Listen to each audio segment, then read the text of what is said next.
আসসালামু আলাইকুম ওয়া রাহমাতুল্লাহি ওয়া বারাকাতুহু। আলহামদুলিল্লাহি কাফা ওয়া সালামুন আলা ইবাদিহিল্লাযীনা ইসতাফা। আম্মা বা'দু ফাআউযু বিল্লাহি মিনাশ শাইতানির রাজীম। বিসমিল্লাহির রহমানির রহিম। উতল মা উহিয়া ইলাইকা মিনাল কিতাবি ওয়া আকিমিস সালাহ ইন্নাস সালাতা তানহা আনিল ফাহশাই ওয়াল মুনকার ওয়া লাযিকরুল্লাহি আকবার ওয়াল্লাহু ইয়ালামু মা তাসনাউন। ওয়া ক্বালা রাসূলুল্লাহি সাল্লাল্লাহু আলাইহি ওয়াসাল্লাম মিফতাহুল জান্নাতিস সালাহ أو كما قال النبي صلى الله عليه وسلم صدق الله العظيم। আলহামদুলিল্লাহ, আল্লাহ পাক রব্বুল আলামিনের দরবারে অসংখ্য অজস্র শুকুর ও সুজুদ জ্ঞাপন করি। যেই মহান রব, যেই মহান মালিক, যেই মহান সত্তা আপনাকে আমাকে সমস্ত মানুষের মধ্য থেকে অত্যন্ত দয়া ও মায়া করে, মহাব্বত করে, ভালোবেসে সুস্থতার সবচেয়ে বড় একটি নিয়ামতে দান করে আল্লাহ পাক রব্বুল আলামিনের ঘরে আসবার, বসবার, কিছু কথা বলার, কিছু কথা শোনার যে মালিক, যেই রব সুযোগ ও সময় করে দিলেন, এজন্য একবার শুকরিয়া আদায় করি। সকলেই সুউচ্চ স্বরে বলি আলহামদুলিল্লাহ।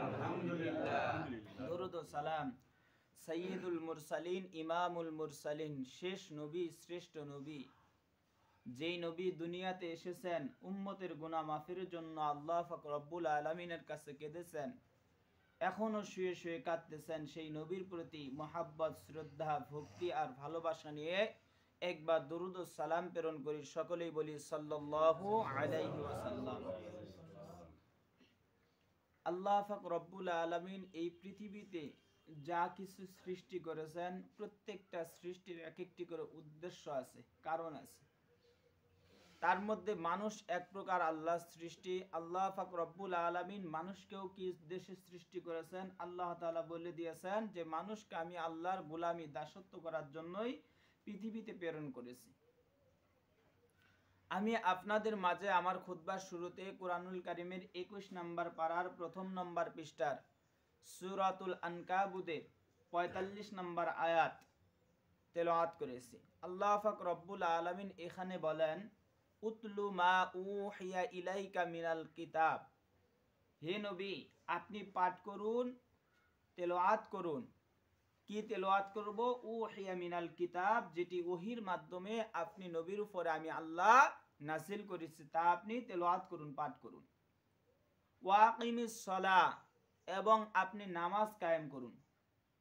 ইন্নাস সালাতা, নিশ্চয় নামাজ, তানহা আনিল ফাহশাই ওয়াল মুনকার, সমস্ত গর্হিত কাজ, খারাপ কাজ, মন্দ কাজ, সমস্ত ফাহেশার কাজ থেকে, গুনাহ থেকে নামাজই আপনাকে বিরত রাখবে। বলি সুবহানাল্লাহ। ওয়ালা যিকরুল্লাহি আকবার, আপনি নামাজের মাধ্যমে আল্লাহকে স্মরণ করুন। নিশ্চয় আল্লাহ স্মরণ সবচেয়ে বড় স্মরণ, এর চেয়ে বড় কিছু হয় না।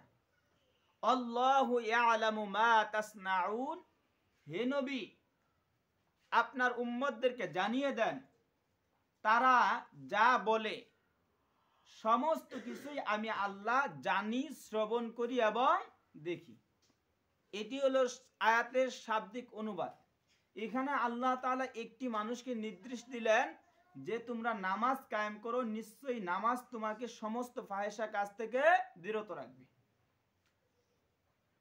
এই যে আসতেছে যেই মাস, রজব মাস, এটি এই মাসের শেষ জুমা, জমাদিউস সানি, এর পরের সপ্তাহ যে আসবে রজব মাস, এই রজব মাসে আল্লাহ রাসূল সাল্লাল্লাহু আলাইহি ওয়াসাল্লাম তার সবচেয়ে মহাব্বতের কাছের মানুষ একজন, যিনি আল্লাহ রাসূলকে 53 বছর পর্যন্ত বুকে পিঠে করে লালন পালন করে বড় করে তুলেছেন।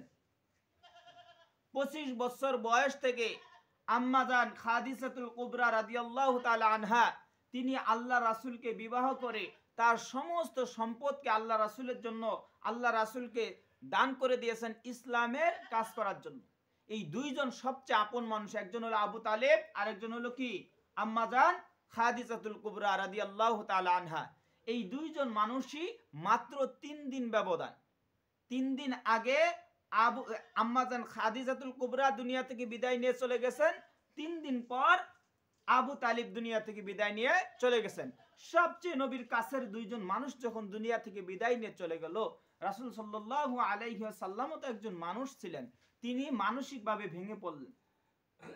যেই চাচা দুনিয়াতে বেঁচে থাকাকালীন আবু তালিব যতদিন বেঁচে ছিল দুনিয়াতে, আল্লাহ রাসূলের গায়ে কোনো কাফের মুশরিক বেদুইন মার তো দূরের কথা, একটা ফুলের টুকা পর্যন্ত দেওয়ার সাহস পায় নাই। এই যে আল্লাহ রাসূলের কি করলেন, আবু তালেব যখন বিদায় নিয়ে চলে গেছে তখন থেকে আল্লাহ রাসূলের উপরে কাফেররা কি করছে, নির্যাতন করার সুযোগ পেয়েছিল। তো এই যখন এত আপন মানুষ, যে আবু তালেব কেমন আল্লাহ রাসূলকে ভালোবাসতেন, আপনাদেরকে অসংখ্য জুমায় বলেছি যে নিজে না খেয়ে ক্ষুধার্ত পেট নিয়ে আপন ভাতিজাকে তৃপ্তি সহকারে খানা খাইয়েছেন। একজন মানুষ কতটুকু একজন মানুষকে ভালোবাসলে ক্ষুধার তাড়না নিজের বুকে নিয়ে অন্যজনকে, অপর মানুষকে খাবার খাওয়ায়, এত ভালোবাসতেন। এই নবী যখন, এই আবু তালেব যখন দুনিয়া থেকে বিদায় নিয়ে চলে গেল, আল্লাহ রাসূল মন খারাপ করে এরকম করে মসজিদে নববীতে এরকম করে বসে আছেন। বসতে বসতে এক পর্যায়ে দুইটা বর্ণনা এসেছে যে আল্লাহ রাসূল সাল্লাল্লাহু আলাইহি ওয়াসাল্লাম রাত্রে ঘুমিয়েছিলেন। দ্বিতীয় বর্ণনা এসেছে কাবা শরীফের পাশে আল্লাহ রাসূল সাল্লাল্লাহু আলাইহি ওয়াসাল্লাম মানে কাবা শরীফের সাথে হেলান দিয়ে ঘুমিয়ে গিয়েছিলেন। যাই হোক, এই দুইটি বর্ণনা থেকে একটি উদ্দেশ্যই আল্লাহ রাসূলকে সেখান থেকে মিরাজে নিয়ে যাওয়া হলো। আল্লাহ রাসূল সাল্লাল্লাহু আলাইহি ওয়াসাল্লাম মিরাজে গেলেন। আল্লাহর নবী মিরাজে যাওয়ার পর সেখান থেকে আল্লাহ রাসূল আল্লাহর সঙ্গে 27টা বছর দিদার করলেন, জান্নাত জাহান্নাম সবকিছু দেখলেন। দেখার পর এক পর্যায়ে আল্লাহর নবী দুনিয়াতে চলে আসবেন। এমন সময় আল্লাহ রাসূলকে বলতেছে, আল্লাহ পাককে আল্লাহ রাসূল বলতেছেন, ইয়া আল্লাহ, আমি দুনিয়াতে চলে যাব, আমি আপনার সাক্ষাৎ পেয়েছি, দিদার পেয়েছি, আমার উম্মতরা তারা আপনার সাক্ষাৎ দিদার কিভাবে পাবে? আল্লাহ পাক রব্বুল আলামিন তখন আল্লাহ রাসূলকে মহাব্বত ভালোবেসে যে উম্মতের জন্য 50 ওয়াক্ত নামাজ, প্রক্ষান্তরে এই ঘটনা আপনারা সবাই জানেন যে আস্তে আস্তে কমাইতে এক পর্যায়ে এসে 5 ওয়াক্ত নামাজ আল্লাহ পাক রব্বুল আলামিন আল্লাহ রাসূলকে দিলেন।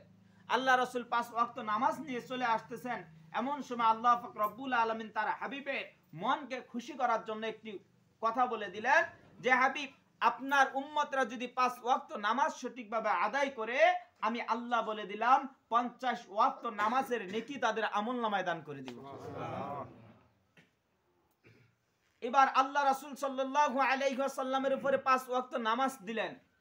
আল্লাহ রাসূল দুনিয়াতে আসলেন, ফজরের নামাজ আদায় করে এরকম করে কাবা শরীফের পাশে বসে আছেন। আর তিনি ভাবতেছেন যে এক রাত্রে আমি এই মসজিদে হারাম থেকে মসজিদে আকসা পর্যন্ত গেলাম, যেখানে 1 মাসের রাস্তা, ওই সময়ের বাহনের গতিতে 1 মাসের রাস্তা ছিল। গেলাম, এখান থেকে সপ্ত আসমান ভেদ করে আল্লাহর সঙ্গে দিদার করে আবার ফিরে আসলাম, এখানে এসে নামাজ আদায় করলাম। এই কথাটা আমার সাহাবাদের বললে সাহাবারা কি বিশ্বাস করবে? এটা নবীজি ভাবতেছেন। এমন সময় আবু জেহেল নবীর সামনে যায়। আল্লাহ রাসূলকে দেখে বলতেছে, মুহাম্মদ, সকলেই বলি সাল্লাল্লাহু আলাইহি ওয়াসাল্লাম। সে বলতেছে, মুহাম্মদ, আমি তোমাকে কালকে এই কাবা শরীফের পাশে যেই চেহারা, যে অবস্থায় দেখেছিলাম, সুন্দর অবস্থা, কিন্তু আজকে আমি যখন তোমাকে দেখতেছি গতকালের চেয়ে অতীব সুন্দর তোমাকে লাগতেছে, বলি সুবহানাল্লাহ।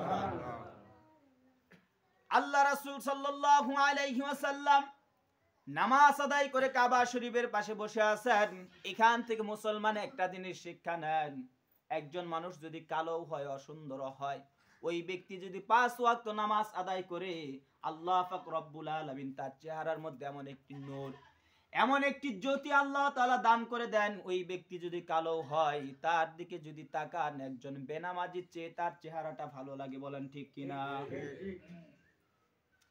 এবার আল্লাহ রাসূল সাল্লাল্লাহু আলাইহি ওয়াসাল্লামকে আবু জেহেল বললেন, ও ভাতিজা, তোমার চেহারাটা তো আজকে অতীব সুন্দর লাগতেছে। এবার নবীজি বলতেছেন, চাচা আপনাকে একটা কথা বলতে চাই বলে ভাতিজা। আবু জেহেল বলতেছে, ভাতিজা প্রত্যেকদিন তুমি তো নতুন নতুন খবর দাও, আজকে কি তোমার কাছে কোনো নতুন খবর আছে কিনা? নবীজি বলতেছেন, চাচা আমি আজকের রাত্রেই আমি কি করেছি, এই মসজিদে হারাম থেকে মসজিদুল আকসা পর্যন্ত গিয়েছি, সেখান থেকে আল্লাহর সঙ্গে সপ্ত আসমান ভেদ করে দিদার লাভ করেছি, সেখান থেকে ফিরে এসে ফজরের নামাজ পড়ে এখানে বসে আছি।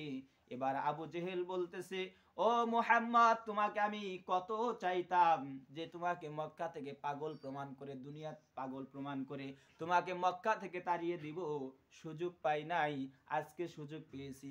মুস্কি মুস্কি হাসি দিয়ে চলে যায়। আল্লাহর নবী জিজ্ঞেস করে, চাচা আপনি কেন হাসেন, কেন চলে যান?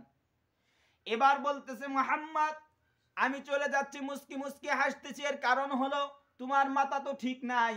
1 মাসের রাস্তা তুমি এক রাত্রে কি করে যাও? বাইতুল মুকাদ্দাস পর্যন্ত 1 মাসের রাস্তা তুমি কি করে যাও? সপ্ত আসমান ভেদ এটা তো ছেড়েই দিলাম, এই দুনিয়ার যে দূরত্বের রাস্তা এটা তুমি কেমন করে গিয়েছো? এবার এই খবরটা আমি তোমার সাহাবাদেরকে পৌঁছাই দিতে চাই। সর্বপ্রথম আবু বকর রাদিয়াল্লাহু তাআলা আনহুর বাড়িতে গেলেন।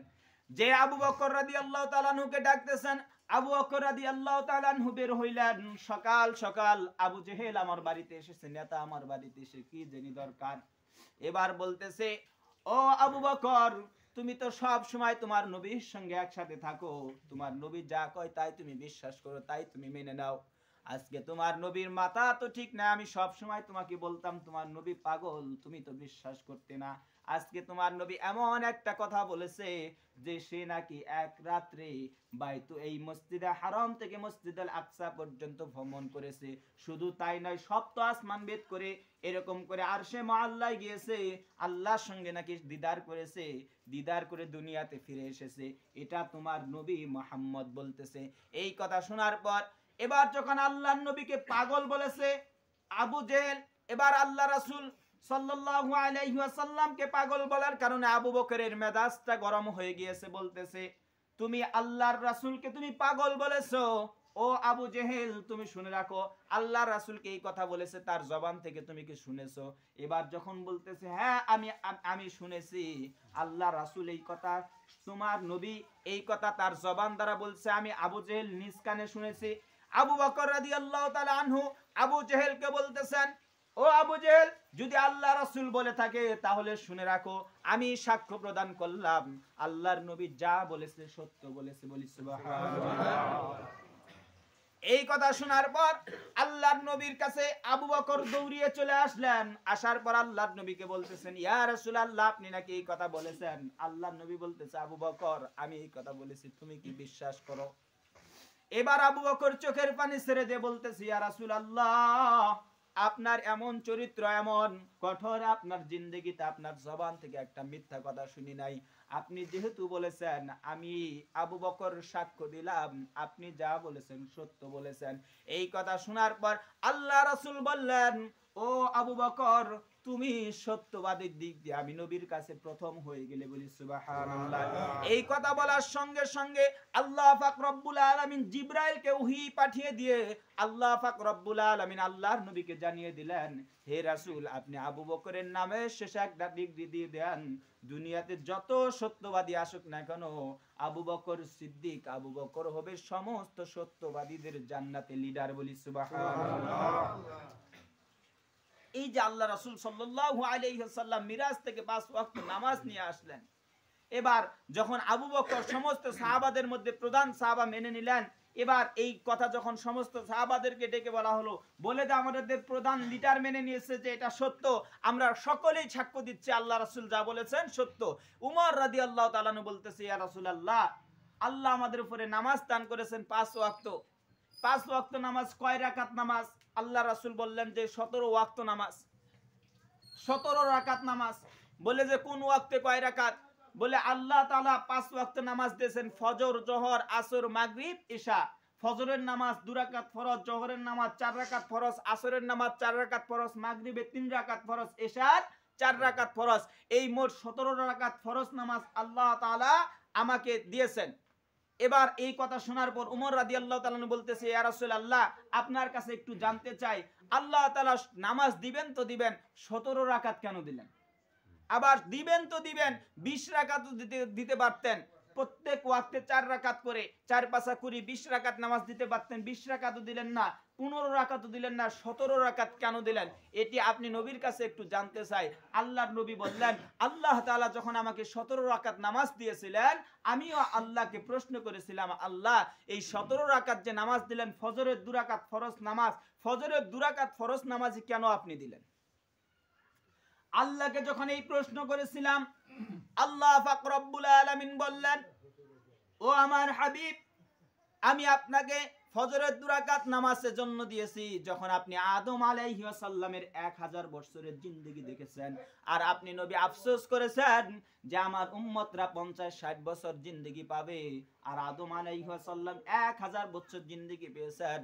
আল্লাহর গোলামি দাসত্বের জন্য কত ইবাদত করেছেন, কত নামাজ পড়েছেন। আমার উম্মতরা যদি এরকম হায়াতি জিন্দেগি পেত, তাহলে তারাও তো নামাজ আদায় করতে পারত।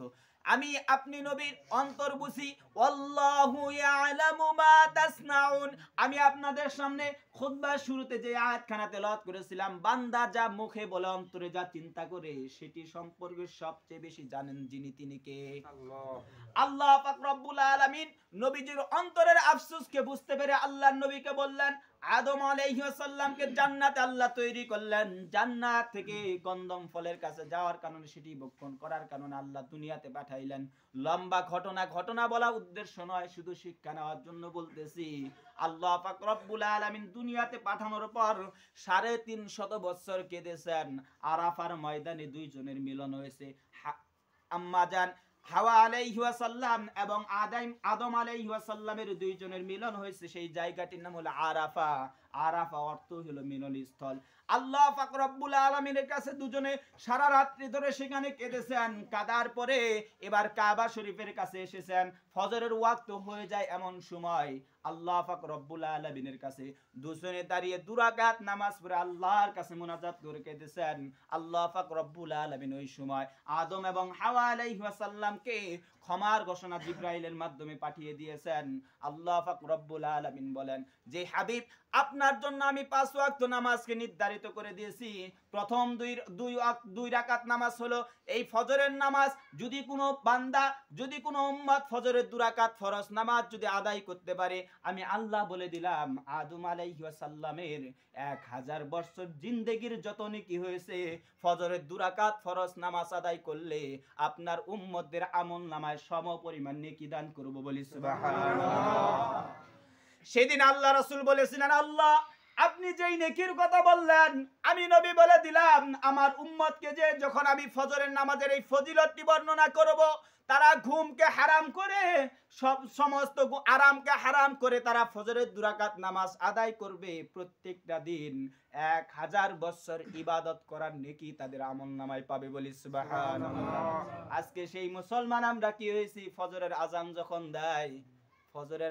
যখন দেয়, ল্যাপটা যদি গার উপরে না থাকে, আরো গার উপরে চেপে ধরে সেখানে ঘুমিয়ে থাকি।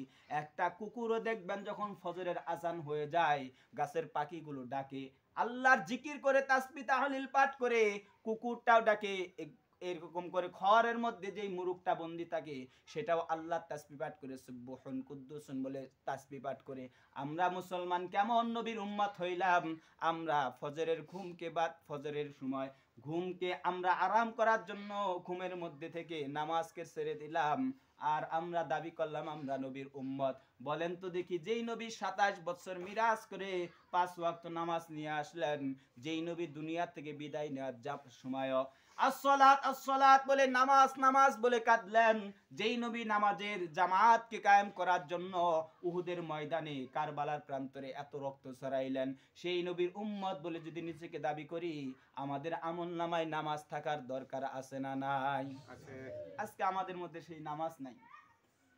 আল্লাহ বলে কি ঘুমের চেয়ে নামাজ উত্তম, আর আমরা বলি কি নামাজের চেয়ে ঘুমই উত্তম। এবার উমর রাদিয়াল্লাহু তাআলা আনহু বলতেছেন, ইয়া রাসূলুল্লাহ, ফজরের 2 রাকাত ফরজ নামাজের ফজিলত বুঝতে পারলাম, আল্লাহ তাআলা জোহরের সময় কেন 4 রাকাত ফরজ নামাজ দিলেন?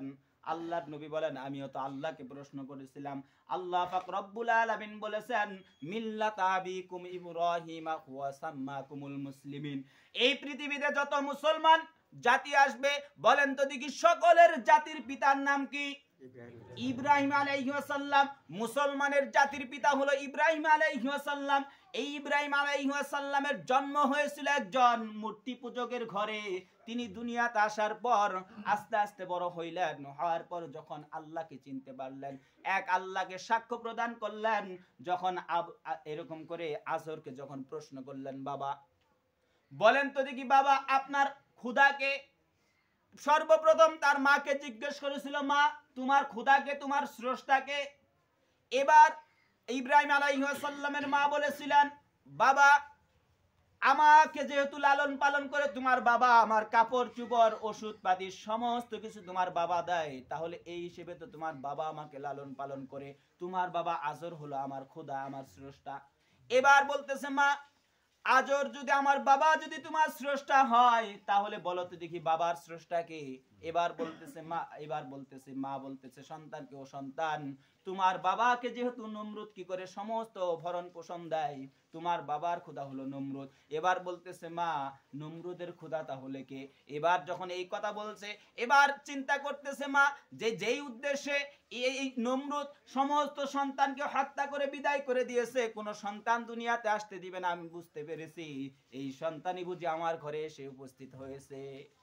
এবার বলতেছে বাবা নমরুদের যে খোদাকে এটা তো আমি বলতে পারবো না, এটা তোমার বাবা বলতে পারবে। এবার যখন ইব্রাহিম আলাইহিস সালাম তার বাবাকে প্রশ্ন করলেন, এবার বাবা প্রশ্ন শোনার সঙ্গে সঙ্গে বুঝতে পেরেছেন যেই নমরুদ যেই সন্তানকে দুনিয়াতে আসতে দিবে না জন্য এরকম ব্যবস্থা প্ল্যানিং ব্যবস্থা করেছিল, সেই সন্তান তো আমার ঘরে এসে পৌঁছেছে। এবার কি করেছিল আজর যে নমরুদকে বলল যেই শত্রুকে আপনি খুঁজতেছেন সেই শত্রু তার কোথাও নয়, সেই শত্রু তো আমার ঘরে লালন পালন হচ্ছে। এবার যখন নমরুদ বুঝতে পারলো এরকম করে অগ্নিকুণ্ড তৈরি করে ইব্রাহিম আলাইহিস সালামকে যখন অগ্নিকুণ্ডের মধ্যে ফেলতে চায়, পৃথিবীর কত মাখলুক এসে ইব্রাহিম আলাইহিস সালামকে সাহায্য করতে চেয়েছেন, ইব্রাহিম আলাইহিস সালাম কারো সাহায্য নেন নাই। শেষ পর্যায়ে জিব্রাইল এসে সাহায্য করতে চেয়েছেন। আল্লাহ বলেছেন জিব্রাইল যাও, যায় তুমি আমার বন্ধুকে সাহায্য করতে চাও, দেখি আমার বন্ধু কি বলে। এবার যখন জিব্রাইল এসে বলতেছে ও আল্লাহর নবী ইব্রাহিম আপনাকে সাহায্য করার জন্য আমি এসেছি, আপনি আমাকে বলেন যা সাহায্য লাগে, একটা হুকুম করবেন এই আগুনের এই যে আগুনের এরকম করে যে স্তূপ করেছে এই আগুনের স্তূপকে আমি কি করব পাখা দিয়ে একটা বাড়ি দিয়ে সমস্ত আগুনকে পাহাড় এরকম করে সাগরের মধ্যে ফেলে দিব, আপনাকে আগুন থেকে বাঁচিয়ে দেব। ইব্রাহিম আলাইহিস সালাম চোখের পানি ছেড়ে দিয়ে বলতেছে ও জিব্রাইল তুমি তো আমাকে সৃষ্টি করো নাই, আমি তো তোমার ইবাদত করি না, আমি কেন তোমার কাছে সাহায্য চাবো, আমি তো তোমার কাছে কেন সাহায্য চাবো। ওয়া আলা রাব্বিহিম ইয়াতাওয়াক্কালুন, আমি তো ওই আল্লাহর উপরে ভরসা করি যে আল্লাহ আমাকে সৃষ্টি করেছেন, ওই আল্লাহ যদি চায় আগুনে ফেলে আমাকে মারবেন, ওই আল্লাহ যদি চায় আগুনের মধ্যেও আমাকে বাঁচাবেন, বলি সুবহানাল্লাহ। এই কথা যখন বললেন জিব্রাইল ফিরে গেলেন, আল্লাহ পাক রব্বুল আলামিন বললেন কুল্লা ইয়া নারু কুনি বারদাও ওয়া সালামান আলা ইব্রাহিম, হে আগুন তুমি ইব্রাহিমের জন্য শান্তিদায়ক হয়ে যাও, তুমি ইব্রাহিমের জন্য শান্তিময় আগুন হয়ে যাও। ইব্রাহিম আলাইহিস সালাম চোখের পানি ফেলে দিয়ে কান্না করতেছেন। আগুনের মধ্যে যখন ইব্রাহিম আলাইহিস সালামকে ফেলবে জিব্রাইল বলতেছে তুমি কেন কান্না করো, বলে দুনিয়াতে কোনো সন্তান যদি বিপদের মধ্যে পড়ে যায়, ওই সন্তানের বাবা যদি দুনিয়াতে বেঁচে থাকে, বাবা তাকে বাঁচানোর জন্য ওই সন্তানকে বাঁচানোর জন্য বাবা এগিয়ে আসে, তার শক্তি দ্বারা সন্তানকে বাঁচাইতে চায়। কিন্তু আমি এমন একজন সন্তান, আমার বাবা চরকে তুলেছে আমাকে আগুনের মধ্যে ফেলার জন্য, দুনিয়া আমাকে আগুনের মধ্যে ফেলবে, এজন্য আমি ইব্রাহিম কান্না করি না।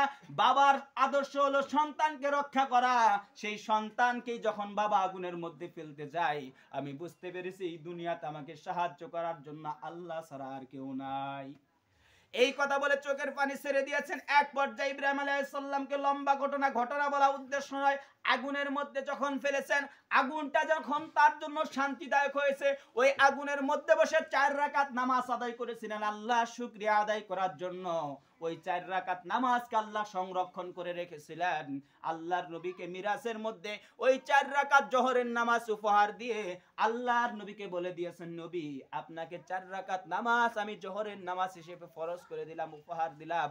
আপনার উম্মত যদি এই 4 রাকাত জোহরের ফরজ নামাজ আদায় করে, আমি আল্লাহ বলে দিলাম ইব্রাহিম আলাইহিস সালাম দুনিয়াতে যতদিন থেকেছে, যত নেকি করেছে, আমি আল্লাহ বলে দিলাম সমস্ত নেকি তাদের আমলনামায় আমি আল্লাহ দান করে দিব, বলি সুবহানাল্লাহ।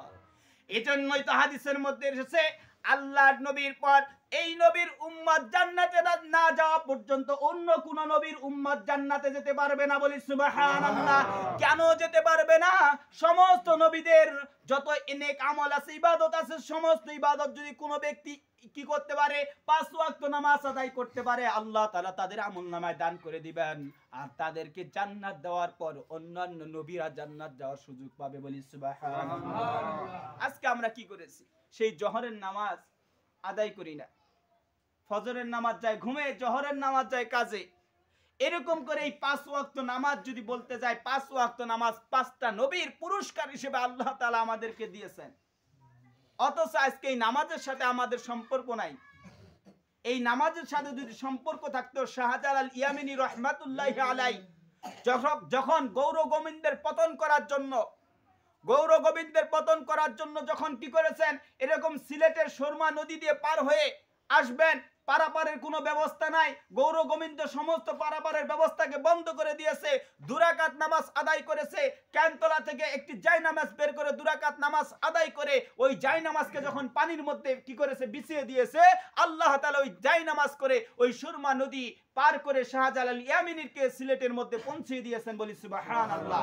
শাহজালাল ইয়ামিনী বুঝেছিলেন আল্লাহর নবী সাহাবারা যখন বিপদে পড়েছেন, 2 রাকাত নামাজ পড়ে আল্লাহর কাছে সাহায্য চেয়েছেন, আল্লাহ তাআলা সাহায্য দান করেছেন। তারা বুঝেছিলেন দুনিয়াতে যত বোমা বলেন, যত এরকম করে পিস্তল বলেন, সব কিছুর চেয়ে সবচেয়ে শক্তিশালী যে জিনিস, সেই জিনিসটির নাম কি?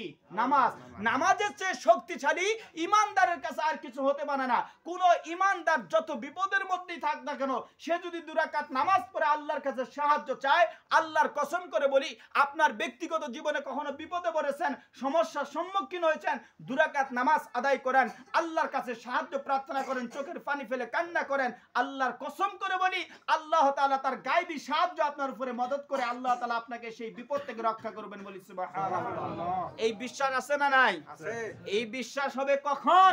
আল্লাহর উপরে, ওয়ালা রাব্বিহিম ইয়াতাওয়াক্কালুন, আল্লাহর উপরে পূর্ণ আস্থার বিশ্বাস আমরা অর্জন করতে পারবো যখন। আজকে আমরা বিপদে বললে নেতার কাছে দৌড়াই, অমুকের কাছে দৌড়াই, তমুকের কাছে দৌড়াই, নামাজের সাথে কোনো সম্পর্ক নাই। নেতার কাছে গেলে বিপদ বাড়ে না কমে? বাড়ে। বিপদ বাড়ে। কেমন করে বাড়ে? নেতার কাছে গিয়েছেন, কই বলে এই বিপদে পড়েছি, বলে বিপদ থেকে তোমাকে উদ্ধার করা যাবে, তবে সমস্যা হলো একটা, কি কই উপর মহলে কথা বলতে হলে 1 লক্ষ টাকা লাগবে। কি লাগবে? 1 লক্ষ টাকা লাগবে। এবার 1 লক্ষ টাকা জোগাড় করার জন্য বিপদ বাড়লো না কমলো? এবার সুদের সাথে সম্পর্ক স্থাপন করে অমুকের উপরে, লাভের উপরে টাকা নেয়। বলেন তো, আল্লাহর উপরে তাওয়াক্কুল ছেড়ে দিয়ে যখন নেতার পিছে দৌড়াই, আমাদের বিপদ বাড়ে না কমে? এজন্য আল্লাহর উপরে তাওয়াক্কুল করেন, আল্লাহ তাআলা বিপদ থেকে রক্ষা করবেন। এটা ইমানদারকে বিপদ থেকে রক্ষা করে আল্লাহর হক। আমাদের যদি সেই বিশ্বাস এবং আস্থা থাকে, আজকে সেই বিশ্বাস তো দূরের কথা, আমরা মৃত্যুর কথা ভুলে গিয়েছি। যখন একটা বছর আমাদের মাঝ থেকে বিদায় নিয়ে চলে যায়, নতুন বছর যখন পদার্পণ করে, তখন হ্যাপি নিউ ইয়ার কত কিছু বলে সেই বছরটাকে আমরা কি করি? উদযাপন করি। আমরা ভুলে যাই কত আনন্দ ফুর্তি করি। অথচ একজন ইমানদারের প্রত্যেকটা সেকেন্ড, প্রত্যেকটা মিনিট, প্রত্যেকটা মুহূর্ত অতিবাহিত হচ্ছে।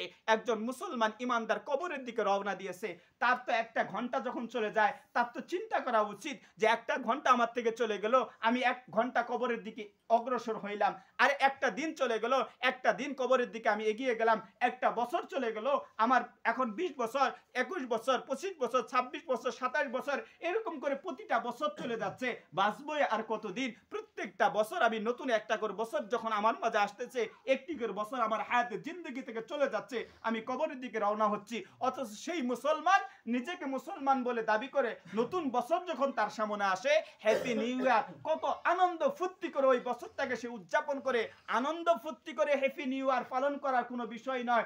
একজন ইমানদার মুসলমান যদি হ্যাপি নিউ ইয়ার নতুন বছর যদি উদযাপন করে, সেটা তো মুনাজাত করে আল্লাহর কাছে চোখের পানি ফেলে কান্না করা উচিত। আল্লাহ, একটা বছর আমার মাঝ থেকে চলে গিয়েছে, জানি না কত গুনাহ করেছি, আপনাকে নারাজ করেছি, আরেকটা বছর আপনি দান করেছেন, এই বছরে যেন গুনাহের কাজ না করি, এই বছরে যেন আপনার সন্তুষ্টি অর্জন করতে পারি, এভাবে আল্লাহর কাছে দোয়া করে নতুন বছর প্রদান করা উচিত। বলেন ঠিক কিনা?